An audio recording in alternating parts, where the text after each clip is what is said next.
Hi, mateys. Well, you know, I know a lot of boaters have slow cookers on their boat. I have a very small one, you know, like a little individual. But here at Chris and Beth's, we got a nice big one. We're going to do a little pot roast today. Perfect meal for a nice winter afternoon.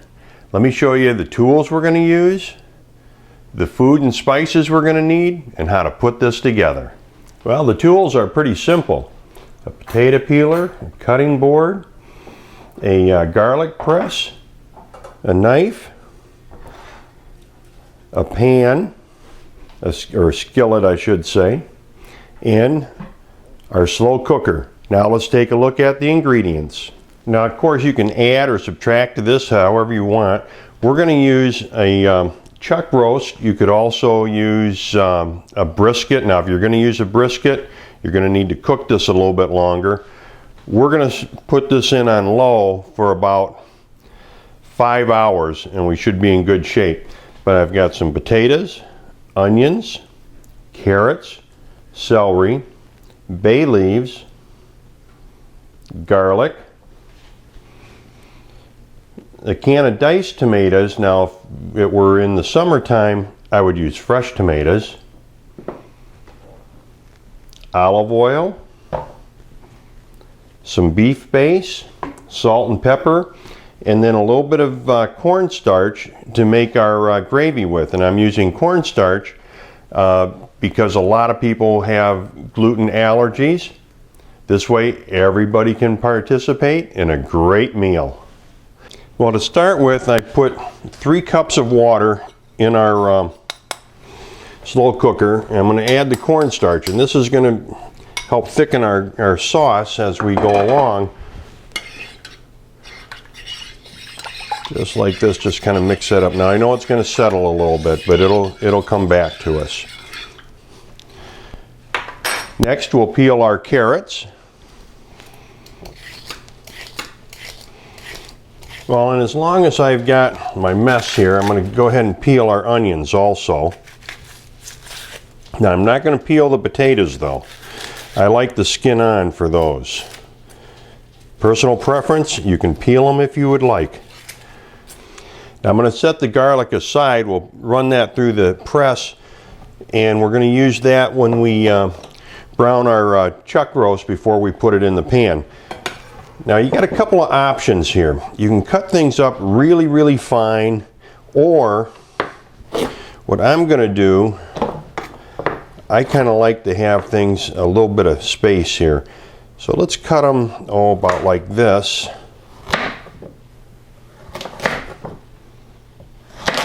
And we're going to make little chunks of everything. I think that makes a lot nicer pot roast. Now on our onion we have a couple of options. The granddaughters don't really like onions, so we could do one of two things. We could really dice this up small so they can't find it, or let's just go ahead and make nice big chunks of it that they can avoid altogether, but yet this is going to make a very pretty plate when we get done too. I think I'm going to go with the nice slices here. And the same with our potatoes. I'm going to make wedges. Now this is the base of our pot. We're going to put the items on the bottom that take the longest to cook. Oh, you know what guys, I almost forgot. We're going to add a little beef base to this too before we put all of our vegetables in to make a nice little stock and add flavor to this. Well, now I've got my potatoes, celery, and carrots in the bottom. I'm going to save the onions and put on the top, and the same with the diced tomatoes. We're going to spread that over.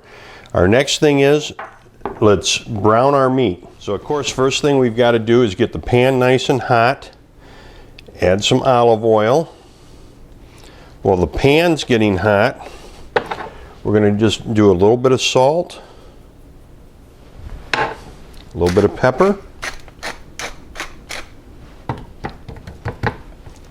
flip that over, same thing. Let me get a towel here,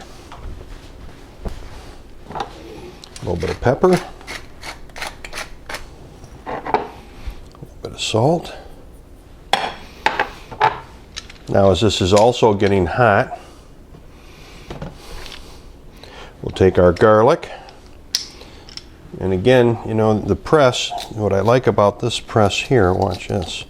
All right, we're going to get it nice and smashed down there.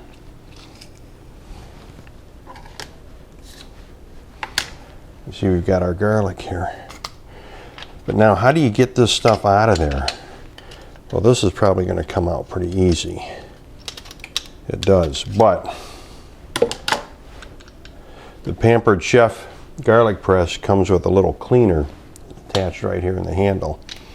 All we have to do is just take and push that in here. Voila. Now we've loosened that up. It's easy to get that skin out of there.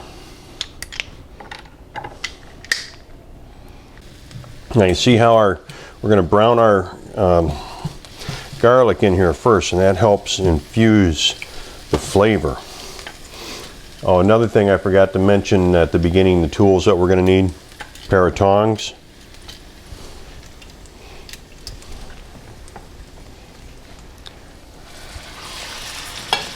And why do we do this? Well, we're going to sear the outer layers first, and it kind of helps hold the flavor or the juices into the meat. Even though we're going to be using a pot roast, we could let the juice, we're going to use all the juices from that. This just helps intensify that beef flavor. Oh, this is starting to look good.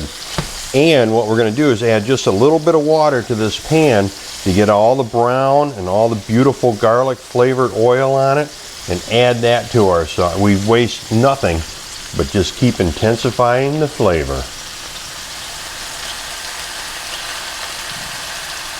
Now I also like to, what I call, walk the cow.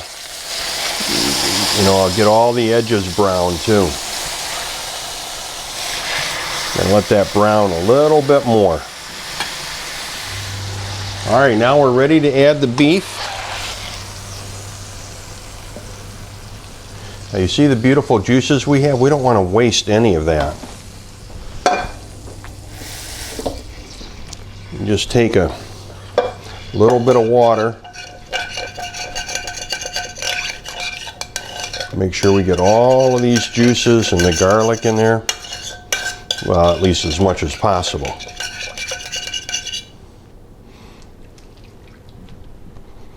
There we go. Now we're going to add a couple of bay leaves.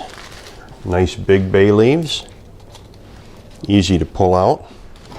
We'll put our onions across the top.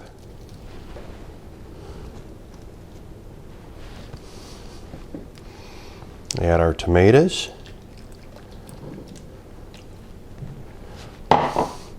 Now I've turned this up on high to get it started. In about an hour I'll put it on low.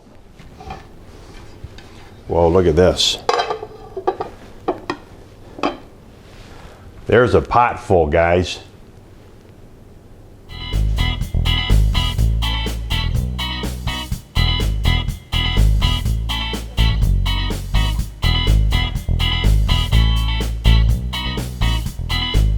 All right, well, there we have it. I mean, you know, you can start this in the morning, go out, do work on the boat, do whatever you need to do, come back and have a great meal.